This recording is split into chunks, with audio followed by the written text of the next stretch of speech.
O Senhor esteja convosco. Proclamação do Evangelho de Jesus Cristo, segundo Mateus. Livro da origem de Jesus Cristo, filho de Davi, filho de Abraão. Abraão gerou Isaque, Isaque gerou Jacó, Jacó gerou Judá e seus irmãos. Judá gerou Farés e Zara, cuja mãe era Tamar. Farés gerou Esrom, Esrom gerou Arã, Arã gerou Aminadab, Aminadab gerou Naasson, Naasson gerou Salmão, Salmão gerou Boaz, cuja mãe era Raabe. Boaz gerou Obed, cuja mãe era Rute. Obed gerou Jessé, Jessé gerou o rei Davi, Davi gerou Salomão, daquela que tinha sido a mulher de Urias. Salomão gerou Roboão, Roboão gerou Abias, Abias gerou Asa, Asa gerou Josafá, Josafá gerou Jorão, Jorão gerou Osias, Osias gerou Jotão, Jotão gerou Acás, Acás gerou Ezequias, Ezequias gerou Manassés, Manassés gerou Amon, Amon gerou Josias, Josias gerou Jeconias e seus irmãos no tempo do exílio na Babilônia.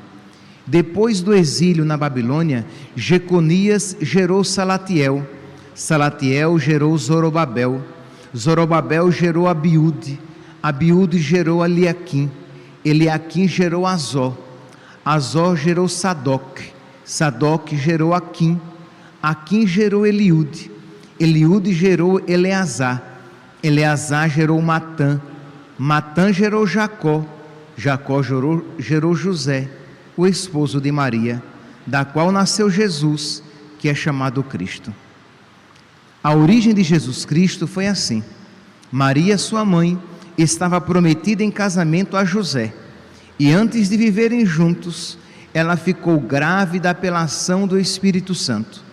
José, seu marido, era justo, e não querendo denunciá-la, resolveu abandonar Maria em segredo.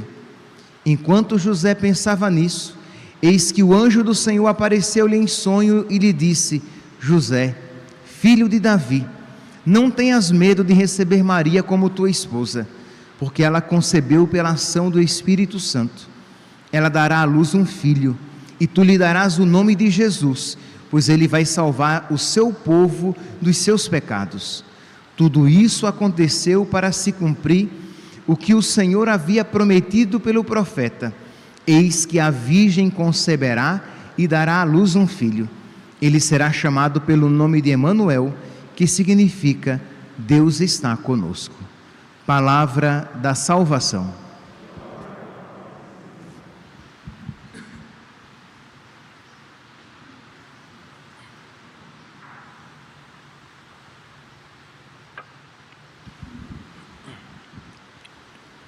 Caríssimos irmãos e irmãs, é com alegria, com muita alegria, com alegria de filhos, que nós celebramos a festa do nascimento da nossa mãe, do nascimento da Virgem Maria. Uma realidade que não é muito comum na liturgia. Se vocês perceberem, se vocês observarem, vocês vão perceber que na liturgia geralmente se celebra o dia do nascimento para o céu, o dia da morte. Então, os santos normalmente são celebrados neste dia, mas apenas 3 pessoas têm o seu nascimento celebrado. Jesus, no dia 25 de dezembro, a solenidade do Natal. São João Batista, no dia 24 de junho, que solenidade do nascimento de João Batista, e o nascimento, a natividade da Virgem Maria, a festa da natividade da Virgem Maria, no dia 8 de setembro. Aí você diz: mas padre, mas que Jesus seja solenidade e a Virgem Maria tem uma festa, tá bom. Mas que São João Batista tenha solenidade do seu nascimento e a Virgem Maria tem uma festa do seu nascimento, por que isso? Apenas porque a igreja já celebra como solenidade, e não apenas como solenidade, como dia de preceito, o dia da Imaculada Conceição, o dia em que ela foi concebida sem pecado original. Se nós contarmos, por exemplo, se nós retroagirmos, se nós fizermos uma contagem retrospectiva de 9 meses, nós chegaremos ao dia 8 de dezembro. Do dia 8 de dezembro para o dia 8 de setembro, nós temos 9 meses. Então a igreja já celebra com toda a solenidade essa realidade principal do nascimento da Virgem Maria, que é quando ela foi concebida sem pecado original. Então assim, já tem toda a expressão de fé e de amor de Deus com relação à Virgem Maria. Pois bem, então hoje nós celebramos o dia em que ela nasce, o dia em que ela aparece neste mundo, no sentido de que no dia em que ela foi dada à luz. E meus irmãos, na oração coleta de hoje, nós ouvimos que é um dia de paz, que hoje é um dia de paz, é um dia de alegria. Por quê? Porque nós começamos a ver a nossa salvação. Tem aqui hoje aos pés de São Miguel, da imagem de São Miguel Arcanjo, tem a imagem de Nossa Senhora Menina, ela pequenininha. Então nós contemplamos esse mistério, o dia em que ela foi dada à luz. Nós começamos a ver aquilo que Deus já há muitos séculos estava preparando, e aquilo que desde sempre estava presente no coração de Deus: enviar o seu Filho para a salvação da humanidade. Deus sempre teve no seu coração que Ele viria ao mundo, que Jesus viria ao mundo para a nossa salvação, Ele se faria um de nós. Mas esta preparação, esta realização do desejo que sempre esteve presente no coração de Deus, começou há séculos, quando Deus começa lá atrás, preparando a genealogia, isto é, a família de Jesus, consequentemente, a família da Virgem Maria, já que Jesus nasceu da Virgem Maria. Então, é esse relato que nós ouvimos hoje, e para muitas pessoas parece uma leitura comprida e sem sentido, livro da origem de Jesus Cristo. Aí vai, Abraão gerou Isaac, Isaac gerou Jacó, Jacó gerou Judá, Judá gerou Farés, cuja mãe era Tamar, Farés gerou Esrom, Esrom gerou Arã, Arã gerou Aminadab, e aí vai, e você fica ouvindo aquela sucessão de gerações, que parece um pouco sem sentido, mas é tão bonito quando nós percebemos que nas quebraduras da história, os desígnios de Deus foram sim cumprindo.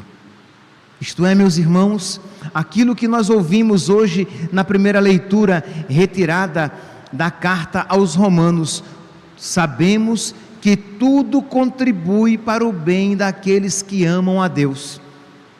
Isto é, Deus fez com que tudo contribuísse, com que tudo concorresse para a vinda do seu Filho, consequentemente, para o nascimento da Virgem Maria.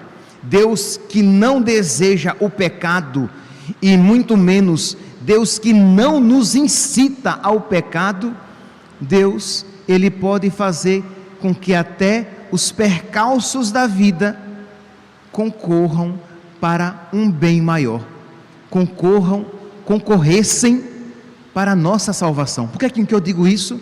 Que se vocês olharem a genealogia da Virgem Maria, consequentemente a genealogia de Jesus, vocês vão ver o que ali existia. Tamar, que era uma mulher assim, de atitudes muito duvidosas. Ela se casou, o esposo morreu. Segundo a lei da época, um irmão deveria se casar com ela para dar posteridade. Onã se casa com ela, não quer lhe dar posteridade, Deus o castiga e Onã morre, não por culpa de Tamar. Onã morre, tinha o terceiro filho, o pai não queria dar o terceiro filho àquela mulher que, entre aspas, já tinha matado 2 filhos seus. Então, não querendo dar, não lhe deu o direito de ter uma posteridade. Ela então se transveste de prostituta e, sem que o sogro saiba que é ela, se deita com o sogro para ter posteridade. Então, quer dizer, é uma mulher de virtudes duvidosas. Nós temos também aqui Tamar, nós temos Raabe, aquela prostituta que deu acolhida aos espias lá quando foram visitar a terra prometida. Nós temos Ruth, que era uma pagã, e nós temos a mulher de Urias, que a Sagrada Escritura nem diz o nome. Por quê? Porque ela traiu o esposo com Davi, mas foi dela que nasceu o rei Salomão. Quer dizer, nessa história quebrada, Deus vai fazendo concorrer tudo para a nossa salvação. Por quê? Porque desta linhagem nasceria o Filho de Deus. Percebe aqui, meus santos, como celebrar o nascimento da Virgem Maria, que é celebrar o que? Já uma preparação imediata, porque dela nascerá Jesus, deve encher o nosso coração de alegria. Primeiro, é claro, é o dia do nascimento da nossa mãe. Segundo, a nossa salvação se aproxima. Deus nos ama, e Deus nos ama tanto, de que Ele fará com que tudo concorra para que a salvação aconteça neste mundo, da mesma maneira com que Deus sempre faz com que tudo concorra para a nossa salvação, porque Deus é o primeiro que se compromete em nos salvar. Isto é, quando nós queremos nos salvar, quando nós queremos a salvação, é porque Deus primeiramente já se comprometeu com esta obra. Quando nós éramos pecadores, Ele nos amou. Quando nós não queríamos ser salvos e nem sequer com isso nos preocupávamos, Ele já conosco se preocupou. Então é Deus quem primeiramente se empenha. Se nós seguíssemos, nós veríamos Acás, aquele rei ímpio, era da família de Jesus, Acás. Mas também teve gente boa, pelo amor de Deus, né? Teve Josias, teve Ezequiel, deixa eu ver aqui que eu sempre me... Não, Ezequiel é o profeta, peraí. Teve Salatiel, teve Josias, que foram reis bons. Mas aqui tudo para mostrar o quê? Que Deus é o Senhor da história, e Ele faz com que as coisas concorram para a nossa salvação. Que alegria, meus santos, saber que Deus está empenhado na nossa salvação, que Deus quer nos salvar. Então, colaboremos com a graça de Deus, queiramos também nós ser salvos, rezemos pela nossa salvação, rezemos pela salvação dos nossos. Peçamos hoje a Nossa Senhora Nossa Senhora que nasce para trazer Jesus Cristo à nossa salvação. Nossa Senhora que nasce para trazer a escada que unirá o céu à terra. Nossa Senhora que nasce e que nasce livre de todo o pecado, para que aquele que carregará os nossos pecados venha ao mundo. Peçamos a Nossa Senhora então que ela nos ajude para que aquela graça conseguida por Jesus, por meio do seu nascimento, da sua morte e da sua ressurreição, não sejam perdidas, para que essas graças não sejam perdidas na nossa vida. Celebrar a natividade de Nossa Senhora, meus santos, é celebrar essa realidade proeminente da graça de Deus. Isto é, por que é que eu acenei isso no início da homilia? Vamos dar mais um passo. Porque é que a igreja, então, normalmente, ela celebra o dia da morte, e só nesses casos, no caso de Jesus, de João Batista e da Virgem Maria, a igreja celebra o nascimento. É porque, meus santos, o que importa para Jesus, consequentemente, o que importa para a igreja, não é que nós nasçamos para este mundo, mas que nós nasçamos para Deus. O que importa para Deus não é que nós tenhamos simplesmente vida humana, mas que nós tenhamos vida divina. Então, quando a igreja celebra o nascimento de Jesus, celebra porque Jesus é o Filho de Deus, sem pecado. Quando celebra o nascimento de João Batista, é porque ele foi purificado do pecado no ventre da sua mãe, Isabel. Quando a igreja celebra o nascimento da Virgem Maria, é porque ela, em previsão dos méritos de Cristo, já foi concebida sem pecado original. O pecado nunca nela tocou. Quando a igreja celebra os mártires, a igreja celebra os mártires porque ali, naquele momento em que eles derramaram o seu sangue por Cristo, eles foram purificados. Eles foram tocados profundamente pela graça de Deus. Ora, isso deve então fazer com que os nossos olhos se voltem mais para as realidades sobrenaturais. Um exemplo disso é o que muitos de nós, acredito que todos nós, saibamos o dia do nosso nascimento e festejamos o dia do nosso nascimento. E podemos fazê-lo.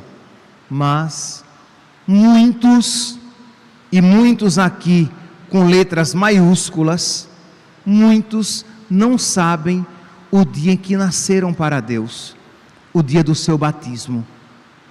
Quer dizer, sabem o que é menos importante e o festejam, e não sabem o que é mais importante, e quando sabem, muitas vezes nem sequer o festejam. Os poloneses têm uma expressão forte, mas muito verdadeira. Eles dizem assim: aniversário até as vacas têm, dia do batismo só os cristãos. Dia em que nasceu para esse mundo o cachorro, o gato, a vaca, o cavalo, todo mundo nasce, mas o dia em que nasceu para Deus, só os cristãos têm. Então, de ter isso de uma maneira muito cara, muito sagrada. Claro, pode celebrar sem nenhum problema o dia do seu aniversário, sem nenhum problema, mas também com maior alegria celebrar o dia do seu nascimento para Deus, porque, como nós cantamos no Exultate, de que nos valeria ter nascido se não fôssemos redimidos? De que nos valeria ter nascido neste mundo se nós não tivéssemos sido redimidos, nascendo para Deus? E quando foi que as graças da redenção começaram a ser derramadas no nosso coração? Quando é que o sangue de Cristo começou a ser derramado sobre nós? Quando é que os méritos de Cristo se tornaram eficazes na nossa alma? A partir do dia do nosso batismo. Então aqui, meus santos, ter esse olhar de gratidão, esse olhar de fé, esse olhar de amor, e pedir a Deus a graça de crescer na graça, e pedir a Deus a graça de cumprirmos a meta para o qual nascemos, para o qual fomos criados. Jesus, que nasceu para fazer a vontade do Pai. O alimento dele era fazer a vontade do Pai.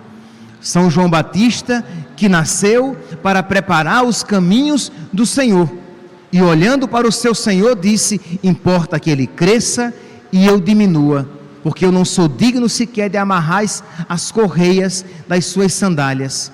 E a Virgem Maria, aquela que nasceu para para trazer o Salvador e fazer em tudo a vontade de Deus.